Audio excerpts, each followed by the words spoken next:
What would you do if the woman your husband was sleeping with crashed your baby shower? You'd probably scream, cry, maybe even throw a punch. But for Olivia, the chaos was just the beginning. As her world shattered in a storm of pastel decorations and hushed whispers, one person in the room remained perfectly calm: her grandmother, Carol. And when the time came, Grandma Carol didn't offer a comforting hug or a shoulder to cry on. Instead, she handed over a single, elegantly wrapped gift that wasn't for the baby. It was for her cheating son-in-law. What was inside that box didn't just end the affair. It detonated a lifetime of lies and left the mistress utterly speechless. The late August sun streamed through the expansive bay windows of the house on Sycamore Lane, illuminating dancing dust motes in golden shafts of light. It was the kind of perfect, honey-drenched light that photographers dream of, the kind that makes everything it touches seem pristine and whole. Olivia basked in it, one hand resting protectively on the taut drum of her belly, feeling the gentle flutter of her daughter-to-be. The house itself was a testament to a life meticulously built, a life she believed was as solid and beautifully designed as the reclaimed oak floors beneath her feet. Her husband, Mark, was an architect, and this house was his masterpiece, his gift to her when they found out she was pregnant.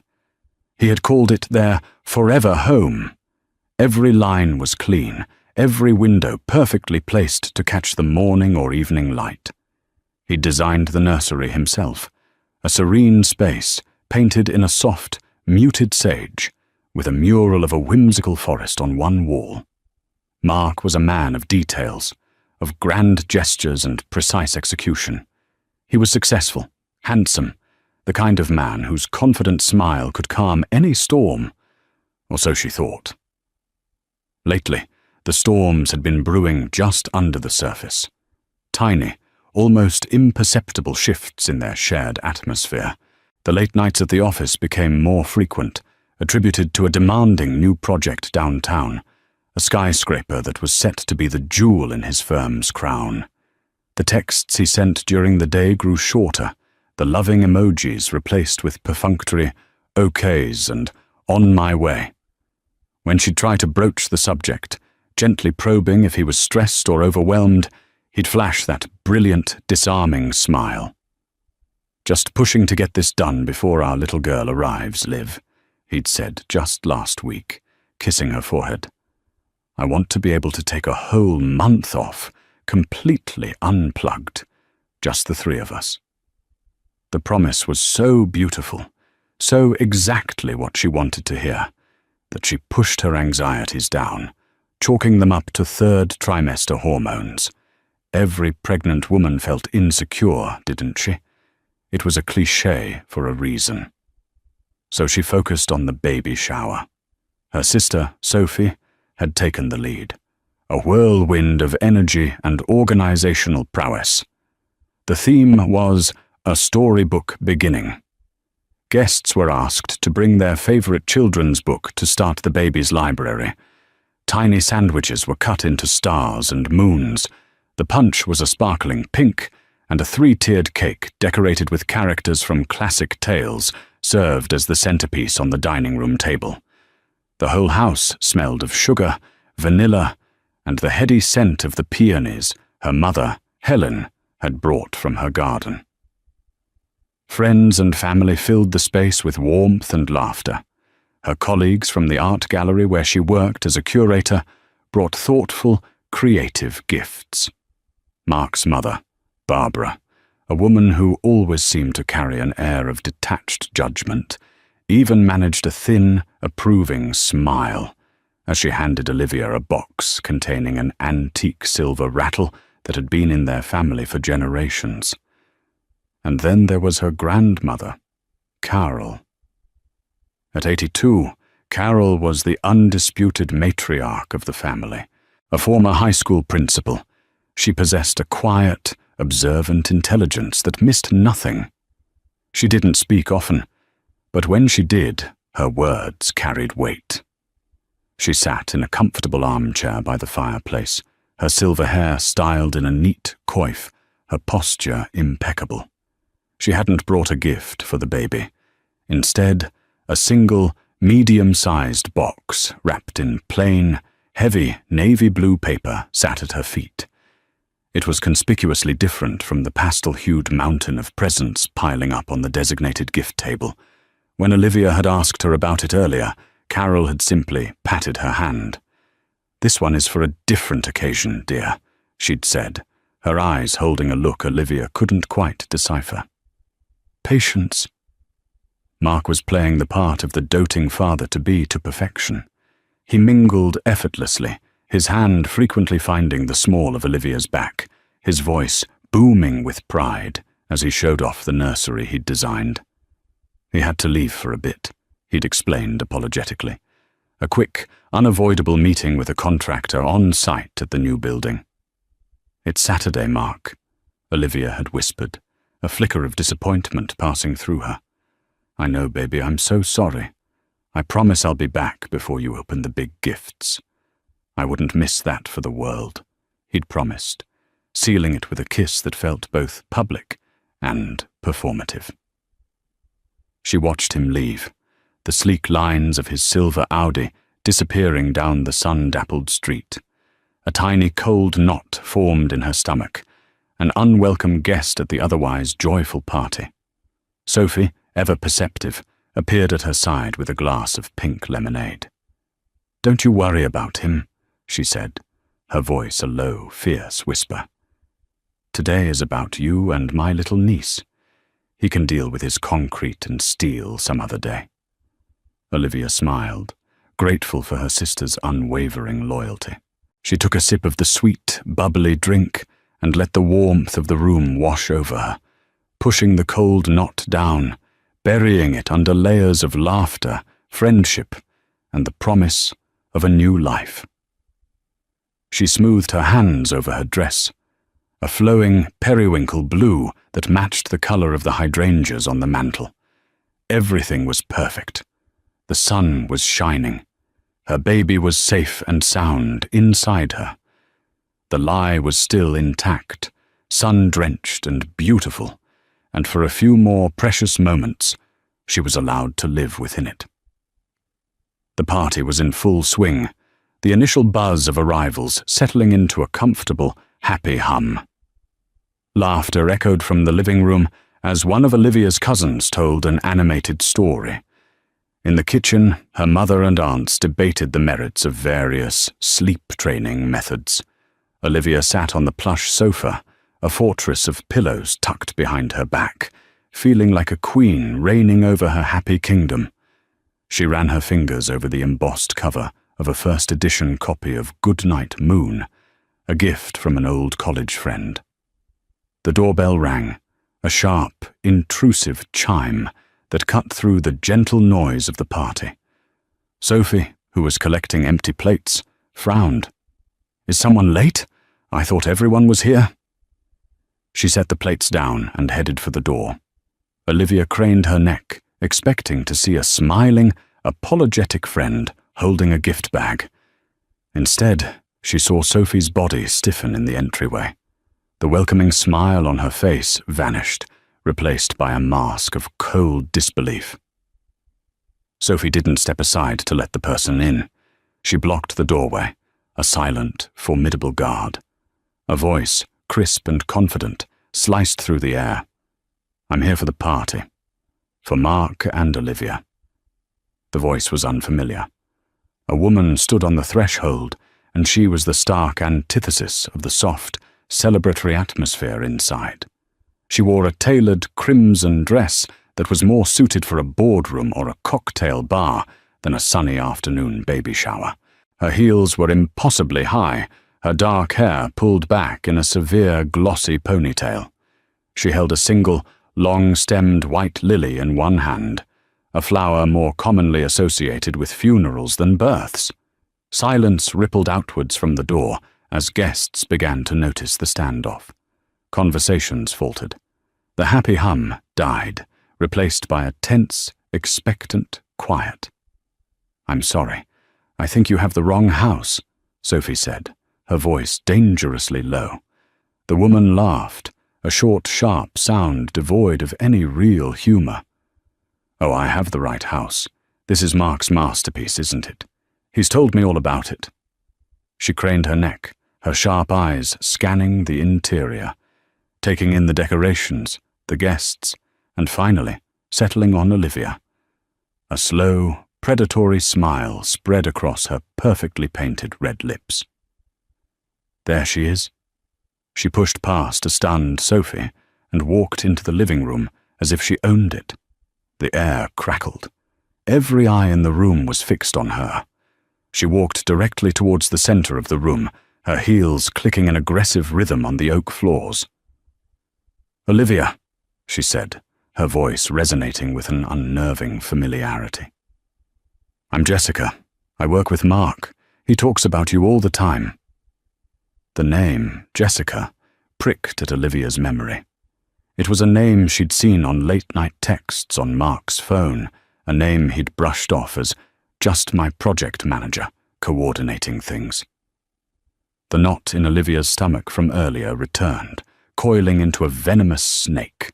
Her mother, Helen, stepped forward, her face a mixture of confusion and maternal defensiveness.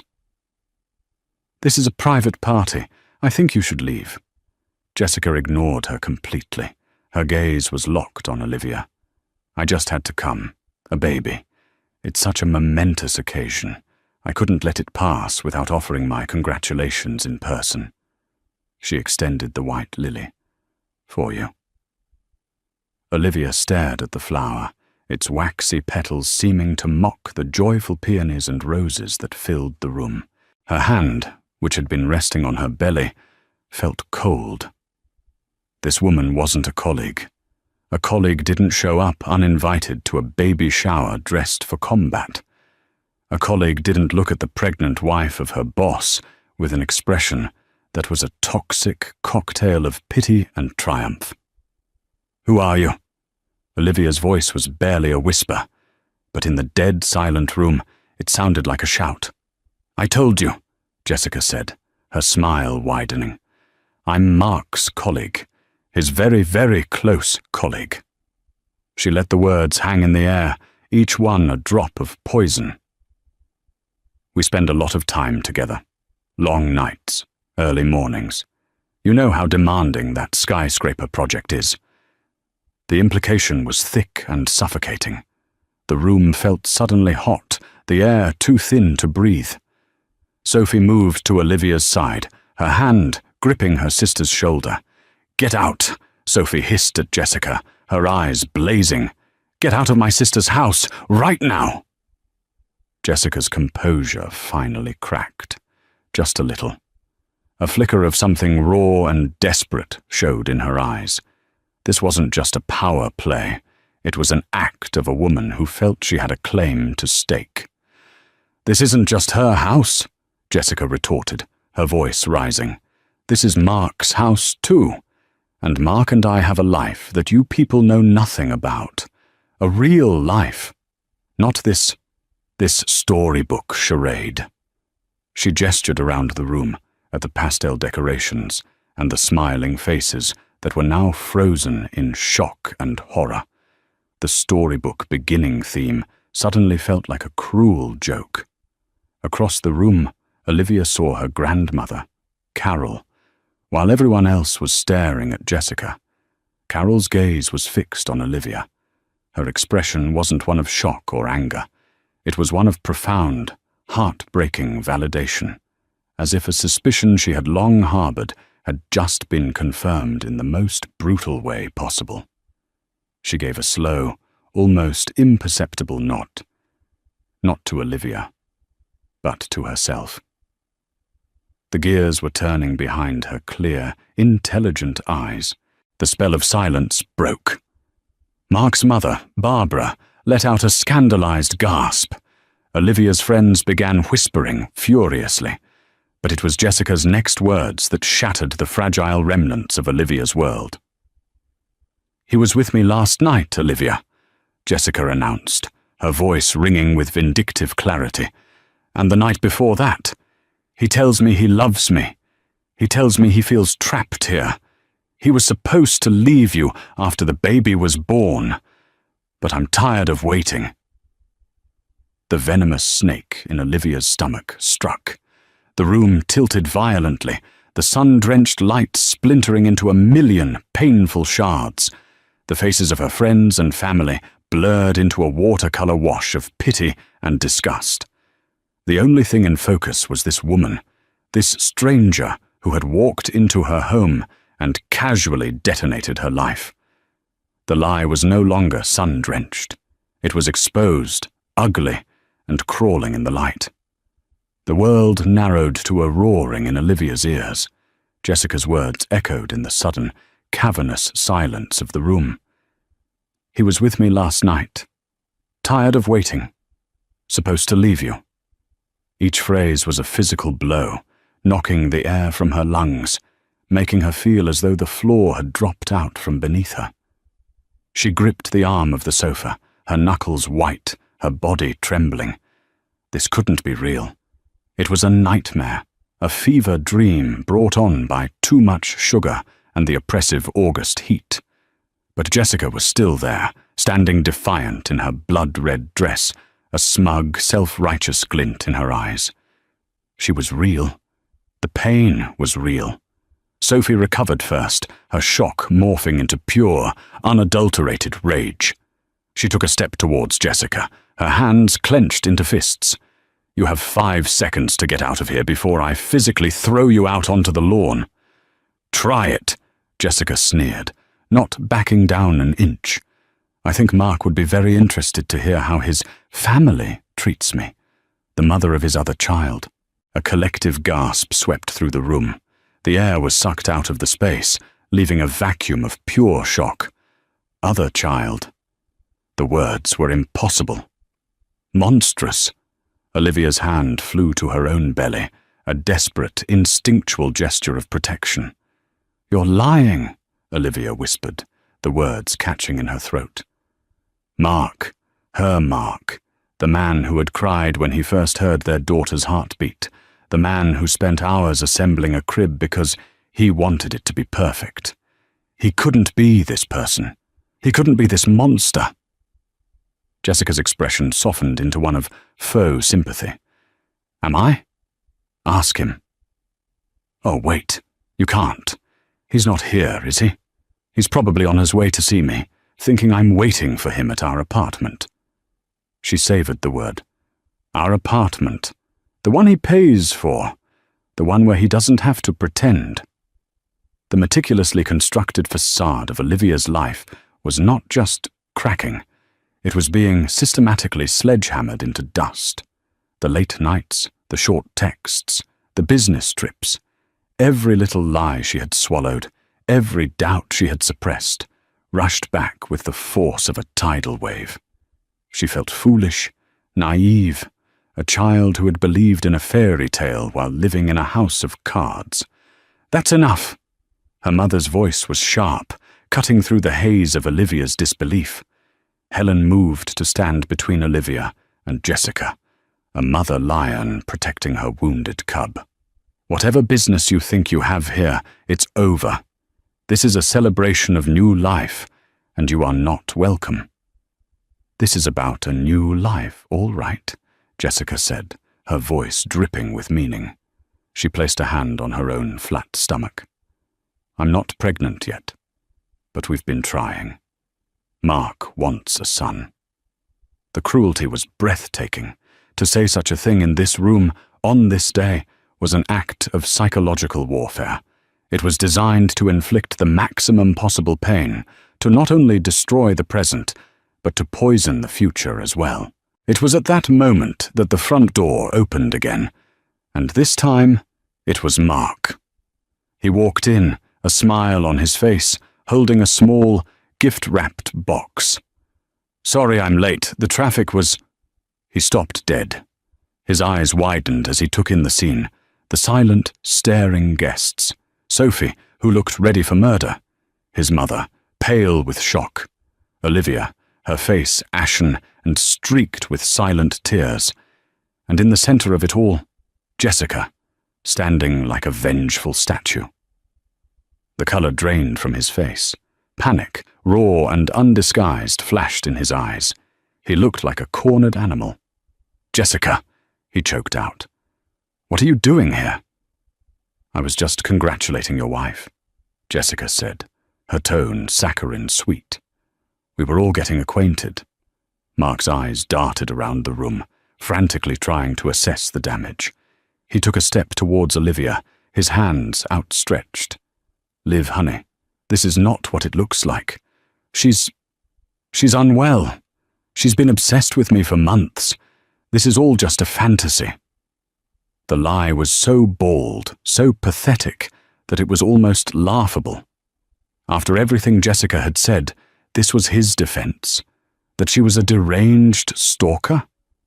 Olivia finally found her voice, and when it came, it was filled with a cold, brittle fury she didn't know she possessed. "She said you were with her last night, Mark." "No, I was at the office.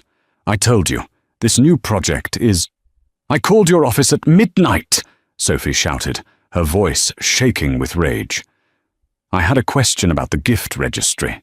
The night security guard said no one from your team had been in the building since 6 p.m. Where were you, Mark?" He flinched as if he'd been struck. His eyes flickered towards Jessica, a silent, panicked communication passing between them. That single glance was all the confirmation anyone needed. The whole room saw it.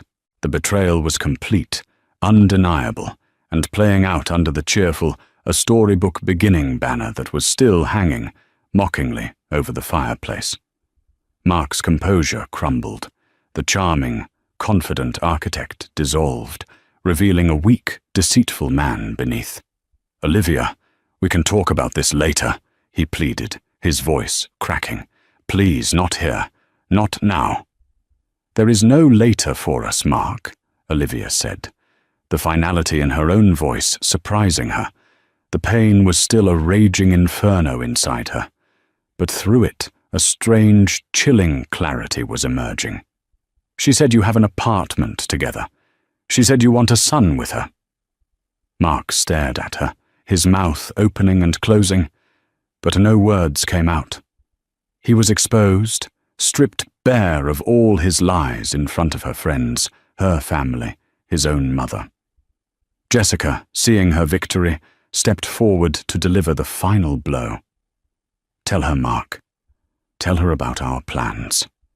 Tell her how you were going to leave her and this perfect little house after the baby was born, because you didn't want the divorce to get messy while she was pregnant. Tell her the truth, for once in your life." Mark looked at Olivia, his face a mask of desperation and shame. His silence was the loudest confession of all. It was all true. Everything. The unraveling was complete. The storybook had been slammed shut, its pages ripped out and set on fire. And Olivia was left standing in the ashes. While the chaos erupted, one person remained an island of preternatural calm. Grandma Carol had not moved from her armchair by the fireplace. She had not gasped. She had not spoken. She had not shed a tear. While her daughter Helen was trying to shield Olivia, and her granddaughter Sophie was vibrating with a desire to commit violence, Carol simply watched. Her silence was not one of weakness or shock. It was the heavy, weighted silence of a judge observing courtroom proceedings. Her hands, wrinkled with age but still steady, rested on the arms of the chair.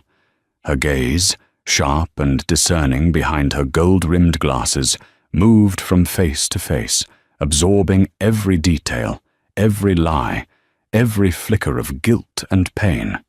She watched Mark as he stumbled through his pathetic denials, noting the sweat on his brow and the way his eyes couldn't meet his wife's. She saw the desperation in his attempts to paint Jessica as delusional, a flimsy defense that crumbled under the barest scrutiny. Her eyes held a flicker of contempt. She had never been fully convinced by Mark's polished charm. She had seen a core of selfishness in him from the beginning, a weakness for adoration that she knew could curdle into deceit. She had hoped for Olivia's sake that she was wrong, but she had never let go of her reservations. She watched Jessica, this uninvited harbinger of destruction. She saw the vindictive triumph in the younger woman's face, but she also saw the desperation beneath it. This was not the act of a woman secure in her position. It was the last, desperate gamble of someone who had been fed promises and was terrified of being left with nothing. Jessica thought she was holding all the cards, that by exposing the affair she would win the prize. Carol knew better. A man who would lie so comprehensively to his pregnant wife would certainly lie to his mistress. Jessica was not a victor. She was just another victim of Mark's corrosive weakness, a pawn in a game she was about to lose spectacularly. Most of all, she watched her granddaughter, Olivia. She saw the initial, blinding shock, the crumbling of her world, the visceral pain that made her want to reach out and pull Olivia into her arms. But she held back. She saw something else beginning to emerge through the heartbreak, a flicker of steel. It was the same resilience she had seen in Olivia's mother after her father passed away too young. It was the family backbone, the quiet strength that had seen their women through wars, depressions, and personal tragedies for generations. It was dormant in Olivia, buried under years of comfort and love. But it was there. Carol knew that this moment, as horrific as it was, would be the crucible that forged it into something unbreakable. The guests were paralyzed, unsure of what to do. Some looked at the floor in embarrassment. Others whispered to their neighbors. The party was dead, the air thick with the stench of betrayal. Mark was now pleading with Olivia in a low, desperate voice, trying to pull her into the hallway for a private conversation. But Olivia stood her ground, unmoving, her arms wrapped around her belly. "There's nothing to talk about, Mark," Olivia said, her voice hollow. "You've made your choices. Now you just need to leave." "Liv, please don't do this," he begged, his voice cracking. "Think about the baby, our family. You thought about our baby when you were with her?" The question was quiet, but it landed with the force of a physical blow. Mark had no answer. It was into this fraught, painful stalemate that Carol finally chose to act. She didn't stand up and shout. She didn't deliver a grand, scolding speech. She simply cleared her throat. The sound was soft, but in the tense silence, it cut through the room like a judge's gavel. Every head turned towards the old woman in the armchair. "Mark," she said, her voice calm and steady, devoid of any apparent emotion. "Before you go, I believe it's time for me to give my gift." The statement was so bizarre, so out of place in the context of the shattered afternoon, that everyone was momentarily stunned into silence. Gifts. Now? Mark stared at her, bewildered. "Carol, I don't think this is the time." "Oh, I think it's the perfect time," she interrupted, her voice gaining a steely edge. "In fact, I can't imagine a more appropriate moment." She leaned down, her movements deliberate and unhurried, and picked up the box at her feet, the one wrapped in plain, dark blue paper. It looked somber and serious amidst the festive wreckage of the party. Holding the box in her lap, she looked directly at Mark. Her gaze was unflinching, and for the first time, Mark seemed to see the formidable woman beneath the grandmotherly facade. He looked genuinely afraid. "I was going to wait," Carol continued, her voice resonating through the silent room. "I was going to give this to you in private, to give you a chance to do the right thing without this public display. But you, and this young woman here," she gestured dismissively towards Jessica, "have forced my hand." She held the box out. "This gift isn't for the baby, Mark. It's for you. The tension in the room ratcheted up to an unbearable level. What could possibly be in that box? It was too small to be anything overtly threatening, yet the way Carol held it, the look in her eyes, suggested its contents were more explosive than anything Jessica had revealed. Olivia watched her grandmother, a flicker of confusion breaking through her grief. She had never seen her grandmother like this, so commanding, so cold, so utterly in control. It was as if she had been waiting for this exact moment, prepared for a battle Olivia hadn't even known was being waged. The quiet matriarch was about to show them all what it truly meant to protect her family. Mark stared at the navy blue box as if it were a bomb. The entire room seemed to be holding its breath. The air, already thick with betrayal and recrimination, was now charged with a new, powerful current of suspense. What could an 82-year-old woman possibly have in a gift box that could alter the course of this disaster? "I don't want a gift, Carol," Mark said, trying to sound reasonable, but his voice was strained. He was trying to regain control, to de-escalate, to somehow herd this catastrophe back into a private sphere where he could manage it with his usual arsenal of lies and manipulations. "You're mistaken," Carol said, her voice as unyielding as granite. "You need this gift. You need to open it. Right here, right now. In front of everyone you have so profoundly disappointed." She fixed her gaze on him, a silent command that was more powerful than a shout. Slowly, as if in a trance, Mark walked towards her. He took the box from her outstretched hands. It felt heavier than it looked. The paper was thick and expensive, the corners perfectly creased. It was wrapped with a precision that hinted at the importance of its contents. He looked from the box to Olivia, a desperate, silent plea in his eyes. But Olivia's face was a mask of grief. She wasn't going to save him. Her world was in ruins. She had no salvation to offer. He glanced at Jessica, who watched with a smug, curious expression, believing this was just some bizarre, senile tangent that would soon be over, clearing the way for her ultimate victory.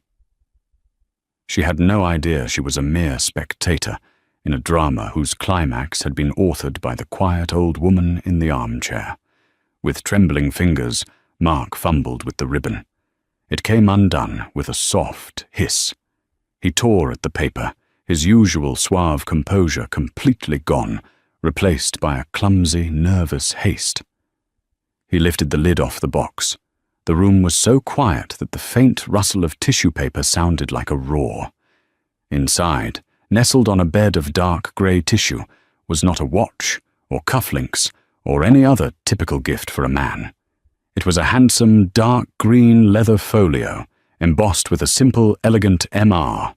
His initials, Mark Reynolds. It looked official, expensive, and deeply intimidating. "What is this?" he asked, his voice barely a whisper. "Open it," Carol commanded. He lifted the folio out of the box. The leather was cool and smooth beneath his sweaty palms. He untied the thin leather cord that held it closed and opened it on a nearby coffee table, pushing aside a plate of uneaten cupcakes. The first thing he saw, lying on top, was a single, crisp sheet of paper. It was a copy of the prenuptial agreement he and Olivia had signed a week before their wedding 6 years ago. It had been his idea, a practical measure, he had told her, to protect his growing business assets. Olivia, trusting and in love, had signed it without much fuss after a cursory glance from a lawyer he had recommended. A single paragraph on the second page was highlighted in bright yellow. It was Section 7, Clause B, the Infidelity Clause. Mark's blood ran cold. He remembered the clause vaguely. His own lawyer had called it standard but largely symbolic, rarely enforceable with any real teeth. He had insisted on its inclusion, ironically, as a gesture of his commitment at the time. But underneath the highlighted clause was a small, handwritten note from Carol. It read, "Symbolic clauses are only symbolic if no one bothers to add teeth. My lawyer, Mr. Abernathy, helped me add some. Read the addendum." Panic clawed at his throat. He flipped the page. There it was. Addendum A. An addition he had barely glanced at, dismissing it as legalese. It stipulated, in excruciatingly precise language, that in the event of proven marital infidelity on his part, he would forfeit any and all claim to assets acquired during the marriage that were funded by or derived from any wealth, property, or trusts belonging to Olivia's family. Furthermore, it outlined a penalty clause, a one-time payment of $500,000 from his personal assets to a trust for any children of the marriage, to be executed within 30 days of a divorce filing on grounds of adultery. He had signed it. His signature was right there, a confident, arrogant scrawl from a man who never imagined he would be caught. Jessica, craning her neck to see, let out a small, confused sound. This wasn't the dramatic victory she had envisioned. This was about money, about contracts. It had nothing to do with her and Mark's great love story. "It's just a piece of paper," she said dismissively. "He can fight that." Carol's lips curved into a smile that didn't reach her eyes. "Oh, can he?" Perhaps he should look at the next item in the folio. Mark's hands were shaking so badly now that he could barely turn the page. Beneath the prenup was a sheaf of papers held together with a clip. It was a neatly compiled financial report. It detailed transactions from a joint savings account, an account Mark had told Olivia was a low-yield real estate investment fund. But it wasn't. The statements showed a monthly rent payment of $5,000 for a luxury apartment in a downtown high-rise.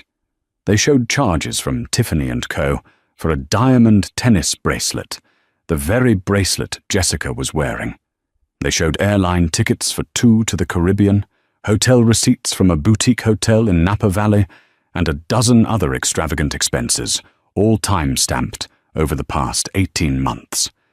It was a meticulous, undeniable record of his secret life, paid for with money Olivia had inherited from her father. Jessica went pale.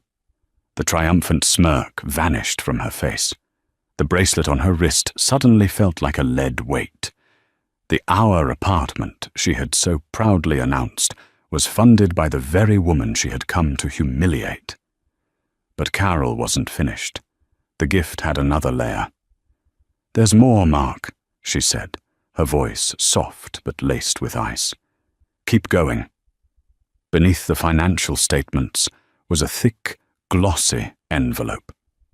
Mark opened it with a sense of dread so profound it felt like he was drowning. He slid out a stack of 8x10 photographs. The first few were of him and Jessica, kissing outside the downtown apartment, laughing over dinner at a restaurant he'd told Olivia he was too busy to try. But as he flipped through them, the pictures changed. It wasn't just Jessica. There was another woman, a blonde, leaving a hotel with him during a business conference in Chicago 6 months ago. Another, a brunette, getting into his car late one night a year ago. It was a portfolio of his betrayals. Not just a single affair, but a pattern of deceit.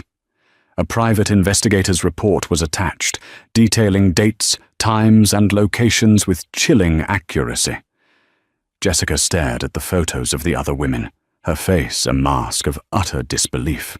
The color drained from her cheeks, leaving 2 bright spots of angry red.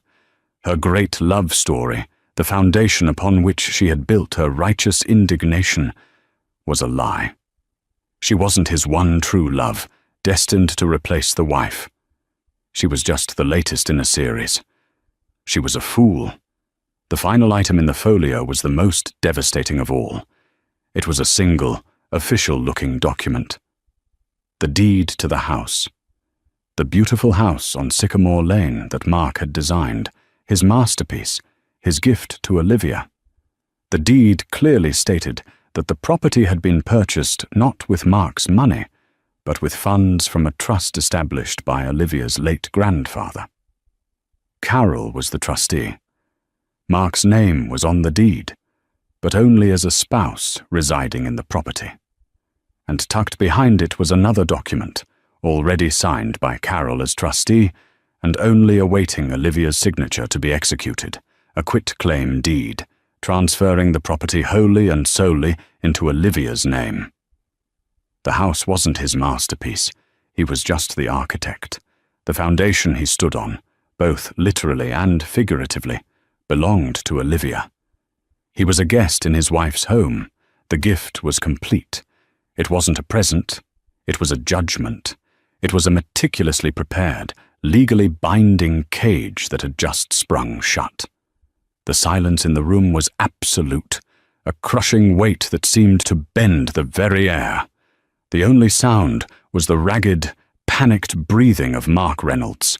He stared at the deed, at the quitclaim form, at the damning evidence of his serial betrayals laid bare on the coffee table for all to see. The leather folio wasn't a gift. It was an indictment, a meticulously crafted weapon that had just severed the arteries of his entire life. Every escape route was closed. Every lie had been exposed, not by a hysterical accusation, but by cold, hard, documented fact. He couldn't claim Jessica was a stalker when there were financial records of their life together. He couldn't claim it was a one-time mistake when there was photographic evidence of other women. He couldn't claim ownership of their life, their home, their future, when the very deed to the house declared him little more than a tenant. He looked up at Carol, his face a mess of sweat and disbelief. "How?" he whispered, the single word a testament to his shattered arrogance. "How did you know?" Carol's expression remained placid, but her eyes were like chips of ice. A man who is careless with his wife's heart is often careless with her money, Mark. I am the trustee of my husband's estate. It is my duty to ensure its assets are protected. I noticed discrepancies in the trust account statements 18 months ago. Small at first, then larger. I didn't want to believe the worst, so I hired a professional to give me the facts. He was very thorough. Her gaze swept over the room, over the stunned faces of friends and family. I did this in silence because I was hoping to protect my granddaughter from this humiliation. I was going to present you with this information in private, Mark. I was going to give you the chance to confess, to leave with a shred of dignity, and to make this right for Olivia and your child without this circus. Her eyes landed on Jessica, who flinched as if struck. But you and your associate decided on a different course of action. You brought the circus to her doorstep. So I brought the truth. Jessica finally found her voice, but it was nothing like the confident, cutting tone she had used before. It was a thin, reedy sound, filled with a dawning, horrified understanding. The apartment, the trips, that was her money, she asked, looking at Mark as if seeing him for the first time. Mark couldn't even look at her. He was staring at Olivia, whose face was a canvas of profound, earth-shattering pain. But underneath it, something new was taking root. The chilling clarity from before was solidifying. She was looking at the contents of the folio, not with the shock of a victim, but with the grim acceptance of a survivor taking stock of the wreckage. The inheritance her grandmother had just given her wasn't the house, or the money, or the legal upper hand. It was the truth. Ugly, brutal, and undeniable. And in that truth there was a strange and terrible freedom. There was nothing left to doubt, nothing left to fear she was imagining. The worst had already happened, and it had been laid out for her in black and white. Jessica took a shaky step back, her mind reeling. She had come here to blow up Olivia's life, to claim her prize. Instead, she had discovered that the prize was a fraud, and she herself was just another line item on a long list of his expenses. The diamond bracelet on her wrist felt like a manacle. The crimson dress felt cheap and tawdry. She had been played more thoroughly than the woman she had come to pity. She was not the empowered other woman. She was a dupe, a fool who had mistaken expensive trinkets for love and empty promises for a future. The speechless one wasn't Olivia anymore. It was her. Without another word, Jessica turned. Her confident stride was gone, replaced by a clumsy, hurried retreat. She nearly tripped in her ridiculous heels as she fled the house, the white lily she had brought lying abandoned and pathetic on the floor. The back of her crimson dress was the last they saw of her before the front door clicked shut behind her. Now, only Mark was left in the center of the silent, watching circle. He was adrift, all his anchors cut. He looked from the folio to Olivia's face, a desperate, last-ditch appeal forming on his lips. "Liv, we can fix this. I can fix this. I love you. I swear, I love you. It was a mistake, all of it." Olivia held up a hand, and the simple gesture stopped him cold. The trembling had ceased. Her voice, when she spoke, was quiet, but it resonated with an authority no one in that room, least of all Mark, had ever heard from her before. "The only thing you are going to fix," she said, her eyes locking onto his, "is a box. To put your things in." She took a deep breath, her hand resting on her belly, on the only pure and true thing left in the ruins of her marriage. "My grandmother gave you your gift, Mark. Now here is mine. You have 1 hour to pack a bag and get out of my house. The rest of your things will be sent to your office. A lawyer will be in contact with you on Monday morning regarding the execution of Addendum A of our prenuptial agreement and the filing for divorce." Each word was precise, deliberate, and utterly final. This was not the heartbroken, naive woman he had married. This was someone new, someone forged in the fire of his betrayal and armed with her grandmother's devastating truth. Mark's mother, Barbara, finally spoke, a horrified whisper. "Olivia, dear, perhaps you shouldn't be so hasty. Think of the baby."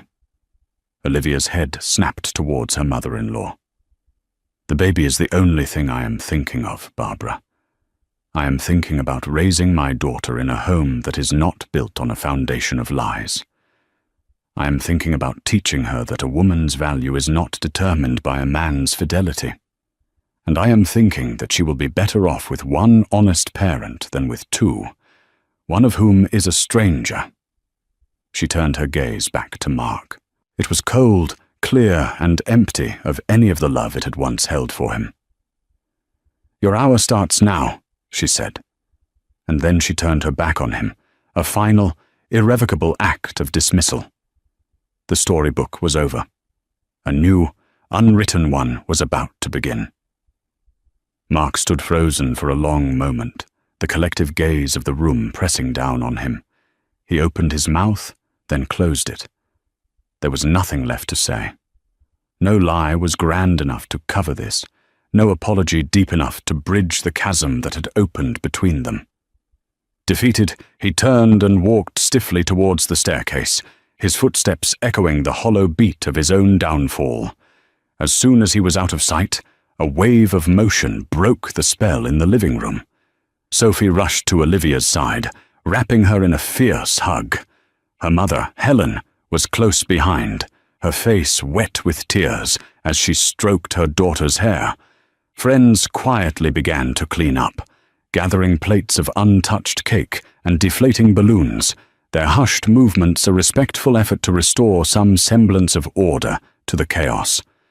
They offered gentle words of support, squeezed Olivia's arm, and then, understanding the need for family and for privacy, they began to slip away, leaving behind the books they had brought for the baby, a small, silent promise of the new stories yet to come.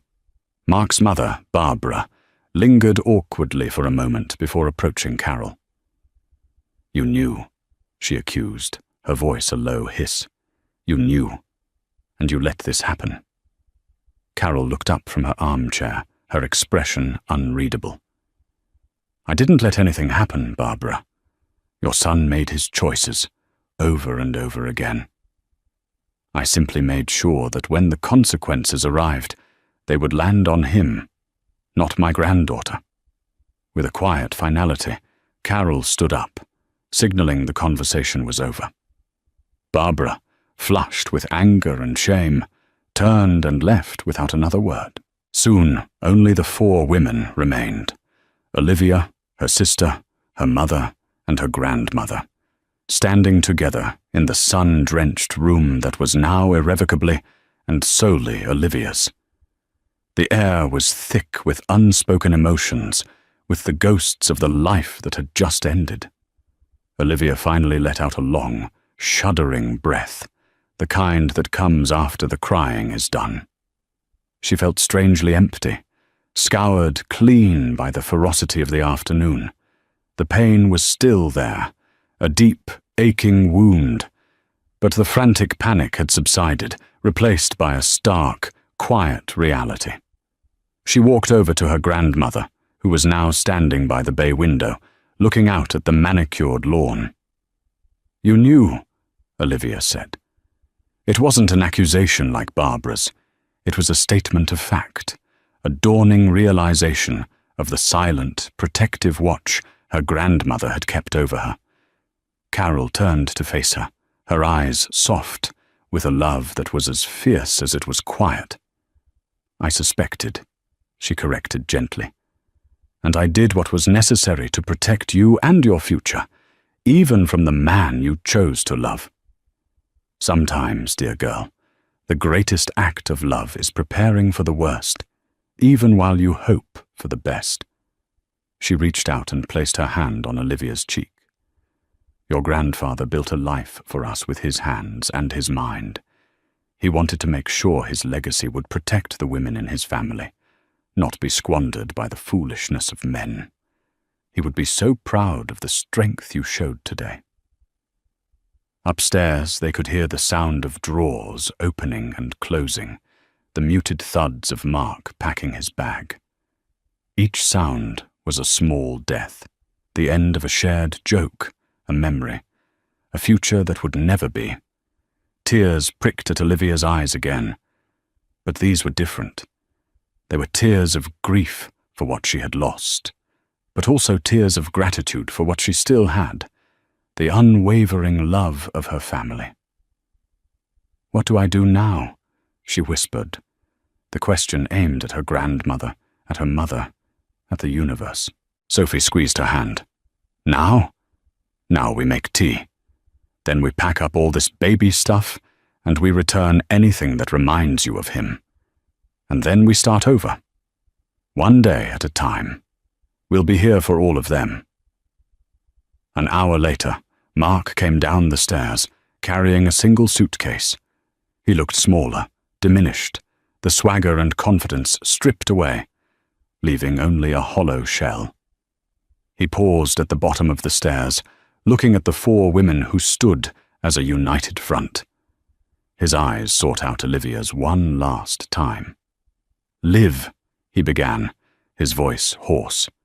She simply shook her head. There was nothing more to say. His time was up. He walked to the front door, opened it, and stepped out into the late afternoon sun, closing it softly behind him. The click of the lock sounded like the final word in a long, painful chapter. Olivia stood in the silence, her hand on her belly, feeling the strong, steady beat of her daughter's tiny kicks. The house was quiet. The storm had passed. The sun was beginning to set, casting long shadows across the beautiful oak floors. It was her house. It was her future. The storybook beginning had been a lie. But the story wasn't over. She and the little girl she carried would write the rest of it themselves. and it would be a story of truth, of resilience, and of the unbreakable strength of the women who had stood with her in the ruins and promised to help her rebuild. Olivia's story is a powerful and painful reminder that sometimes the people we trust the most are capable of the deepest betrayals. But it's also a story of incredible strength and the fierce, protective love of family that can rise up when we need it most. Grandma Carol didn't just expose a cheater. She armed her granddaughter with the truth and gave her back her life. It shows that resilience isn't about avoiding the storm, but about learning to stand firm until it passes and having the courage to rebuild on a stronger foundation. What do you think of Grandma Carol's actions? Was she right to prepare in secret, or should she have told Olivia sooner? We all have stories of betrayal and resilience, big or small. Share your thoughts in the comments below. If this story moved you, please hit that like button. Share it with someone who might need to hear it. And don't forget to subscribe for more real-life stories that explore the complexities of the human heart. Thank you for listening.